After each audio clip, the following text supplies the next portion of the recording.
बीडमध्ये हुंडाबळी, सासरच्या मंडळींकडून वारंवार जाच, विहिरीत आढळला नवविवाहितेचा मृतदेह, 2 महिन्यात शेवट, शरीरावर अनेक जखमा. पुण्यात गाजलेल्या वैष्णवी हगवणे प्रकरणाची पुनरावृत्ती बीडमध्ये झाल्याची संतापजनक घटना उघडकीस आली आहे.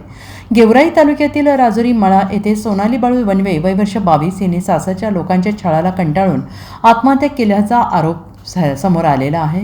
हुंड्यासाठी केलेल्या त्रासामुळे या तरुणीचा बळी केलेला असून पोलिसांनी तिच्या सासरच्यांविरोधात गुन्हा दाखल करून अटक केली आहे.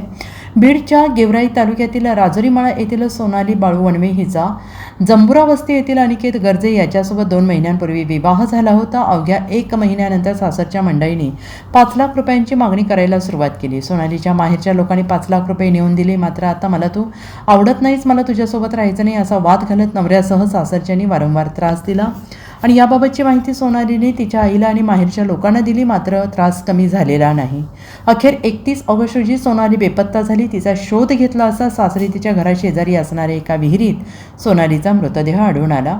मृतदेहावर अनेक ठिकाणी जखमा असल्याचं पोलीस पंचनाम्यात नमूद करण्यात आलेलं आहे. दरम्यान तलवाडा पोलीस ठाण्यात आत्महत्येस प्रवृत्त केल्याप्रकरणी पती अनिकेत गर्जे, सासरा एकनाथ गर्जे, सासू प्रतिभा गर्जे यांच्या विरोधात गुन्हा दाखल करण्यात आलेला आहे. पोलिसांकडून अधिकचा तपास सुरू करण्यात आलेला आहे. Bureau report, SBN Marathi, Beed.